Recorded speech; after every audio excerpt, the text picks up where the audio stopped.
Welcome students. Chapter 4 standard 12 की chemistry के आज की वीडियो में हम देखेंगे बेटा एंडोथर्मिक एंड एक्सोथर्मिक रिएक्शन। तो वाई एक्सिस पे मैंने पोटेंशियल एनर्जी बताई है, एक्स एक्सिस पे रिएक्शन कोऑर्डिनेट यानी कि टाइम। तो एंडोथर्मिक जो प्रोसेस होती है ना बेटा, उसमें एनर्जी गेन होती है। In endothermic process reactant plus energy gives product, reactants absorb the heat, okay, and in exothermic process reactants gives product plus energy और heat, okay। तो यहाँ पे डेल्टा एच क्या होगा, एक्सोथर्मिक प्रोसेस जिसमें एनर्जी लूज होती है, हीट लूज होती है, उसमें डेल्टा एच नेगेटिव होता है, और एंडोथर्मिक में डेल्टा एच पॉजिटिव। तो ये जो ग्राफ मैंने यहाँ पे प्लॉट किया है उसमें वाई एक्सिस पे पोटेंशियल एनर्जी, एक्स एक्सिस पे रिएक्शन कोऑर्डिनेट, और एंडोथर्मिक प्रोसेस के ग्राफ के अंदर एनर्जी ऑफ रिएक्टेंट की कंपेयर में एनर्जी ऑफ प्रोडक्ट हायर होती है। याद रखना, सपोज रिएक्टेंट की एनर्जी 100 जूल है तो उसने 50 जितना एनर्जी गेन किया तो प्रोडक्ट की एनर्जी होगी 150। आप समझ रहे हो, कंजर्वेशन ऑफ एनर्जी आपने पढ़ा हुआ है 11th स्टैंडर्ड में। उसके बेसिस के ऊपर अगर रिएक्टेंट कुछ एनर्जी गेन करेगा तो जो प्रोडक्ट की एंथैल्पी होगी वो हायर होगी, ठीक है। अभी यहाँ पे जो एक ये पीक पॉइंट बता रहा हूँ मैं, वो है एक्टिवेटेड कॉम्प्लेक्स, जो लास्ट वीडियो में मैंने समझाया था, ठीक है ना। एक्टिवेशन एनर्जी वाले टॉपिक में मैंने समझाया था। एनर्जी ऑफ रिएक्टेंट और एनर्जी ऑफ एक्टिवेटेड कॉम्प्लेक्स, उसके बीच का जो डिफरेंस है उसको बोलेंगे ई ए यानी activation energy of forward reaction. यहाँ पे ई ए मतलब क्या है, E A means activation energy of forward reaction, and EA dash यानी activation energy of reverse reaction, ठीक है। एनर्जी ऑफ प्रोडक्ट और एक्टिवेटेड एनर्जी के बीच का डिफरेंस जो होगा उसको बोलेंगे EA डैश, ठीक है बच्चों। और ये EA एंड EA डैश, इस बीच का जो डिफरेंस होगा उसको हम बोलेंगे डेल्टा एच, ओके। यहाँ पे ये है EA और ये है EA dash, okay. For endothermic process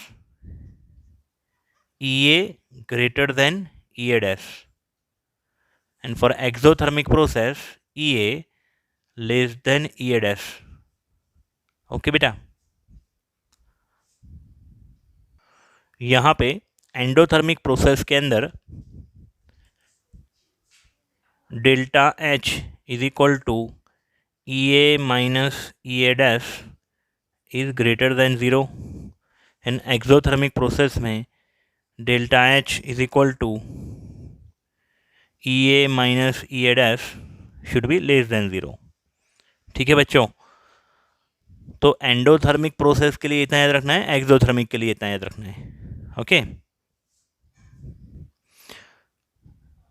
इसका ये वाली एंडोथर्मिक रिएक्शन फॉरवर्ड जाना थोड़ा डिफ़िकल्ट है लेकिन रिवर्स आना आसान है।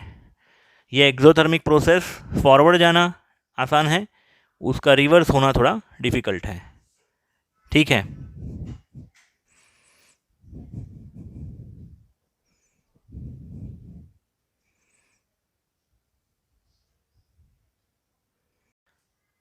Welcome students. Chapter 4 standard 12 chemistry के आज के वीडियो में हम देखेंगे temperature dependence of the rate of the reaction, या तो effect of temperature on the rate constant K which is derived by scientist Arrhenius. That's why the equation we will see, it is known as the Arrhenius equation, okay।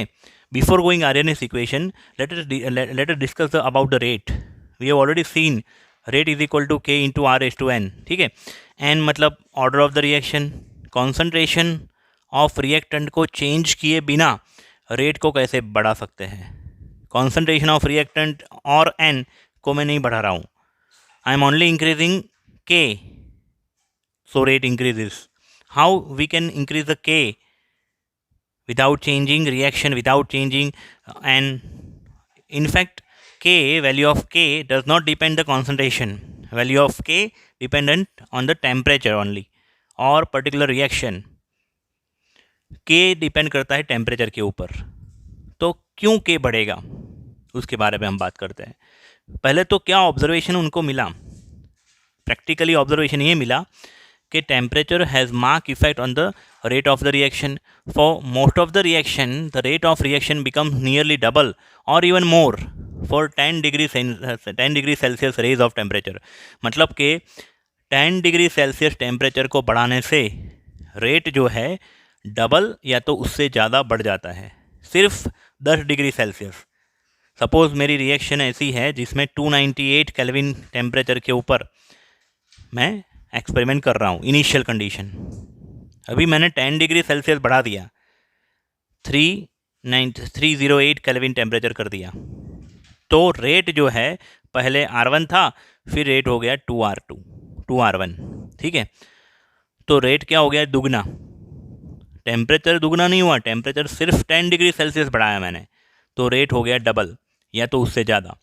तो ऐसा इसलिए होता है कि number of effective collision बढ़ जाता है. हमने लास्ट वीडियो, उससे भी लास्ट वीडियो में एक्टिवेशन एनर्जी, थ्रेशोल्ड एनर्जी के बारे में पढ़ा था. मतलब सपोज़ हमारे पास एक कंटेनर है, उसमें ये आपको गैस दिख रहा है, गैस के मॉलिक्यूल्स के पास क्या होगी, काइनेटिक एनर्जी. लिक्विड के मॉलिक्यूल्स के पास भी काइनेटिक एनर्जी होगी. When you increase the temperature, ये जो रैंडम एनर्जी वाले पार्टिकल है, गैस के पार्टिकल, उनकी एनर्जी थोड़ी बढ़ेगी. हर एक मॉलिक्यूल की एनर्जी इक्वल नहीं है, लेकिन जैसे ही मैंने टेम्परेचर को नीचे से टेम्परेचर अप्लाई किया तो क्या होगा, जितने भी गैस के मॉलिक्यूल हैं उनको कुछ ना कुछ तो एनर्जी प्रदान होगी. किसी में 2 जूल एनर्जी बढ़ेगी, किसी में 5 जूल एनर्जी बढ़ेगी, किसी में 10 जूल एनर्जी. हर एक मॉलिक्यूल की अपनी खुद की एनर्जी क्या होगी, बढ़ेगी. सो एवरेज काइनेटिक एनर्जी भी इंक्रीज होगी. तो होगा क्या, थ्रेशोल्ड एनर्जी से बिलो एनर्जी रखने वाले जो पार्टिकल्स थे वो अभी क्या हो गए, थ्रेशोल्ड एनर्जी पार कर गए. मतलब कि नंबर ऑफ़ इफ़ेक्टिव कोलिजन वाले पार्टिकल्स इंक्रीज हो गए. So rate of reaction increases. Temperature coefficient क्या होता है, मतलब हमने अगर 10 डिग्री टेम्परेचर रेट को बढ़ाया, 10 डिग्री सेल्सियस टेम्परेचर को बढ़ाया, तो रेट दुगना होता है तो टेम्परेचर कोएफिशिएंट होता है 2. अगर रेट 3 गुना होता है तो टेम्परेचर कोएफिशिएंट होता है 3. ठीक है, इट मीन्स टेम्परेचर कोएफिशिएंट यानी उसका एक फॉर्मूला बनेगा n is equal to rate constant at 10 plus 10 degree T plus 10 degree Celsius and upon rate constant at T degree Celsius. ऊपर है T plus 10 degree Celsius temperature के ऊपर rate constant K की value, और नीचे है rate constant at 10 degree Celsius. Suppose यहाँ पे rate constant T plus 10 degree Celsius पे रेट कांस्टेंट की वैल्यू है 2K और T डिग्री सेल्सियस पे रेट कांस्टेंट है K. तो 2K अपॉन K को टेम्परेचर कोएफिशिएंट आएगा 2. समझ रहे हो. अगर टेम्परेचर कोएफिशिएंट 3 है सपोज, तो रेट कांस्टेंट है T प्लस 10 डिग्री सेल्सियस. मैंने T सपोज किया है 25 डिग्री सेल्सियस, 25 प्लस 10 यानी कि 35 डिग्री सेल्सियस यानी 308 केल्विन पे रेट कांस्टेंट है 3K. तो ऊपर मुझे रखना पड़ेगा 3K और डिनोमीटर में रखूँगा K, तो डिवीज़न हो के को टेम्परेचर कोएफिशिएंट आएगा 3. तो टेम्परेचर कोएफिशिएंट नॉर्मली 2 से 3 के बीच का होता है, near by 2 to 3. The increase in rate or rate constant of the reaction with the increase in temperature is mainly due to increase in number of effective collision. ठीक है, याद रखिएगा, ये MCQ के लिए काम की चीज़ है ये लाइन. ओके,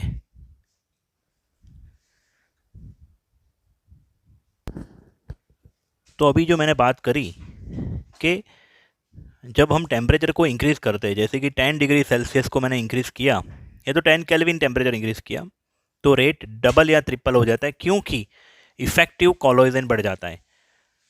ठीक है, जैसे कि ये ब्लैक वाला कर्व जो आपको दिख रहा है वो T डिग्री सेल्सियस पे मैंने प्लॉट किया है, और ये रेड वाला curve T plus 10 degree Celsius पे मैंने ड्रॉ किया है.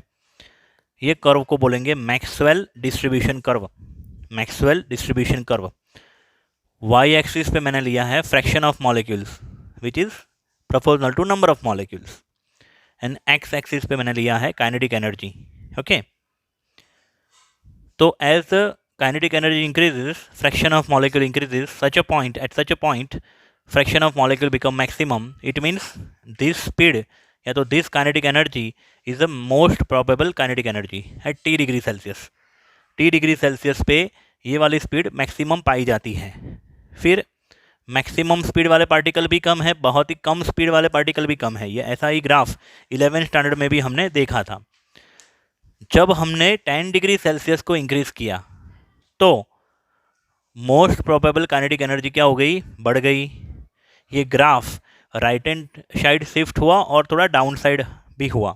आप देख सकते हो रेड और ब्लैक में क्या फ़र्क है। ब्लैक वाला ग्राफ थोड़ा हाइटेड है, लेफ्ट साइड है, और रेड वाला ग्राफ राइट साइड है, शिफ्टेड और थोड़ा डाउन साइड। ठीक है, और ये जो मैंने यहाँ पे लाइन खींच के रखी है, ये वाली line, suppose this is the threshold energy, this is the threshold energy, threshold energy. अभी थ्रेशोल्ड एनर्जी से ज़्यादा एनर्जी वाले पार्टिकल्स, यानी कि ये जो एरिया है A B C D area, ये है number of particles undergoing effective collision at T degree Celsius. T degree Celsius पे नंबर ऑफ इफेक्टिव कोलिजन वाले जो पार्टिकल्स है वो इतने हैं। जब हमने T+10 डिग्री सेल्सियस टेम्परेचर को थोड़ा बढ़ा दिया तो इफेक्टिव कोलिजन वाले पार्टिकल कितने हो जाएंगे, एरिया ABEF वाला जो एरिया है, मतलब कि नंबर ऑफ इफेक्टिव कोलिजन वाले पार्टिकल्स क्या हो गए, इंक्रीज हो गए। नंबर ऑफ कोलिजन इंक्रीज नहीं हुआ, उनका जो डिस्ट्रीब्यूशन है वो मेंटेन रहेगा। इसीलिए तो ग्राफ क्या हो रहा है, थोड़ा टिल्ट हो रहा है, नीचे की ओर आ रहा है। यानी कि it is remember, it is important to note here, the increase in rate of the reaction with rise in temperature is not due to the increase in the total number of collision. total number of collision जितना रहता है उतना ही रहेगा, but due to increase in total number of effective collision. okay, दूसरी बात, also note that with increase the temperature peak, ये peak point है, peak shift toward the forward side and but down side भी shift होता है, right side भी shift हुआ और down side. It means with the increase in temperature most probable kinetic energy increases and the fraction of molecules possessing most probable kinetic energy decreases. पहले fraction इतना था, फिर ये फ्रैक्शन क्या हो गया, थोड़ा कम हो गया।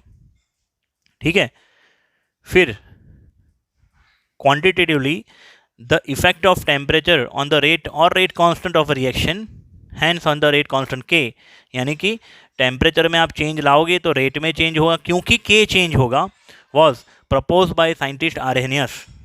The equation called Arrhenius equation is usually written as a form, नीचे मैंने Arrhenius equation लिखा हुआ है, K is equal to A into E raised to EA upon RT. K means rate constant, A यानी आर्हेनियस कांस्टेंट, या तो pre exponential factor या तो उसको बोलते हैं frequency factor, because it is depend on the frequency of collision, frequency of collision between two particles. मतलब दो पार्टिकल्स कोलाइड हुए, अभी इसकी फ्रीक्वेंसी क्या है, कम है, लेकिन दो पार्टिकल अगर ऐसे कोलाइड हो रहे हैं मतलब इसकी फ्रीक्वेंसी ज़्यादा है।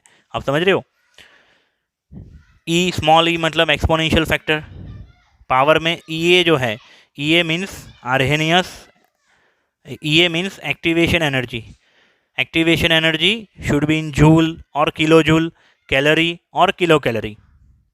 अकॉर्डिंग टू दैट हम आर का यूनिट लेंगे, आर की वैल्यू पुट करेंगे। अगर एक्टिवेशन एनर्जी आपने जूल में ली है तो आर की वैल्यू लेंगे 8.314 joule kelvin inverse mole inverse. अगर एक्टिवेशन एनर्जी की वैल्यू किलो जूल में ली है आपने तो आर की वैल्यू लेंगे 8.314 into 10⁻³ kilo joule kelvin inverse mole inverse.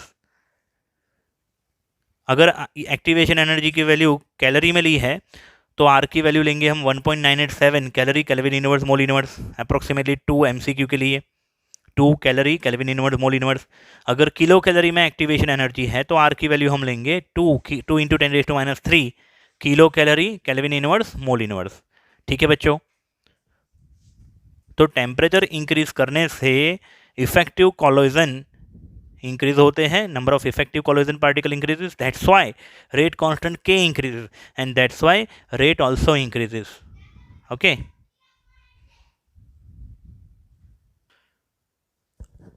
तो हमने जो आर्हेनियस इक्वेशन देखा K is equal to A into e raise to minus E upon R T, उसमें K और temperature K varies with temperature exponentially. Exponentially means temperature के साथ ऐसे वो डायरेक्टली इंक्रीज नहीं होता है, टेम्परेचर इंक्रीज होता है तो K स्लोली धीरे धीरे इंक्रीज होता है। This type of curve is known as a exponential curve. अभी ये इक्वेशन 1 को दोनों साइड लॉगेरिदम अप्लाई करता हूँ, नेचुरल लॉग, तो क्या होगा ln k is equal to ln a plus ln e raise to minus E upon R T. अभी ये पावर जो है एक्सपोनेंट आगे आ जाएगा, minus E upon R T ln e, और ln e is equal to क्या होता है 1, ln e base e is equal to 1, जैसे कि log 10 बेस 10 इक्वल टू क्या होता है 1। ठीक है, तो इक्वेशन बनेगा ln k is equal to ln a minus E A upon R T, इसको मैंने नाम दिया इक्वेशन नंबर 2। फिर ये नेचुरल लॉग को हम लॉग बेस टू द 10 में कन्वर्ट करते हैं, तो log ln k is equal to 2.303 log k, ln a equal to क्या होगा 2.303 log a minus E upon R T. ये 2.303 इक्वल टू के उस तरफ नीचे गया डिनोमीटर में, तो log k is equal to ये 2.303 के नीचे 2.303 आएगा, कैंसिल हो जाएगा। log k is equal to log a minus E A upon 2.303 r into 1/t। ये 1/t को मैंने अलग से इसलिए शो किया क्योंकि ये थर्ड नंबर का जो इक्वेशन है इसको मैं कंपेयर करवाऊंगा y is equal to C plus M X y is equal to C plus M X. तो y एक्सिस पे मैंने log k को लिया, x एक्सिस पे टेम्परेचर का इनवर्स 1/t, तो स्लोप मुझे मिलेगा minus E A upon R T, minus E A upon 2.303 r जितना। इंटरसेप्ट मुझे मिलेगा log a। ठीक है, if the value of the rate constant at temperature T1 and T2 are K1 and K2 respectively, मतलब कि ये वाले graph second या थर्ड, ये सेकंड इक्वेशन या तो थर्ड इक्वेशन में दो अलग अलग टेम्परेचर T1 T2 और उस समय का कांस्टेंट K1 K2 अगर है तो दो इक्वेशन मैंने लिखे हैं। Equation on the basis of equation 2 ln K1 is equal to ln a minus E A upon R T1। Equation के ऊपर से आप देख सकते हो कि टेम्परेचर बदला T2 तो K चेंज हुआ, रेट कांस्टेंट K1 के बदले क्या हो गया K2 हो गया, लेकिन A capital A Arrhenius constant and EA activation energy does not change. Okay बेटा, अभी इक्वेशन 5 में से इक्वेशन 4 को सब्सट्रैक्ट करते हैं तो क्या होगा ln K2 minus ln K1, ln K2 minus ln K1 मतलब ln K2 upon K1 is equal to ln A वाला फैक्टर कैंसिल आउट हो जाएगा, minus E upon are T2 और माइनस माइनस ये प्लस हो जाएगा E upon R T1। Plus वाले factor को आगे रखा, माइनस वाले फैक्टर को पीछे, दोनों में से ई अपॉन आर को कॉमन निकाला, तो इक्वेशन बन जाएगा ln K2 upon K1 is equal to E upon R into 1/T1 minus 1/T2, या तो log बेस टू द 10 के फॉर्म में रखेंगे तो log K2 upon K1 is equal to E A upon 2.303 r 1/T1 minus 1/T2। ठीक है, MCQ के लिए ज़्यादातर ये वाला इस्तेमाल करेंगे हम न्यूमेरिकल्स में, 7th वाला इक्वेशन। ठीक है, और छोटे छोटे कैलकुलेशन के लिए कभी कभार ये फर्स्ट नंबर का इक्वेशन भी यूज़ करते हैं। ठीक है बच्चों।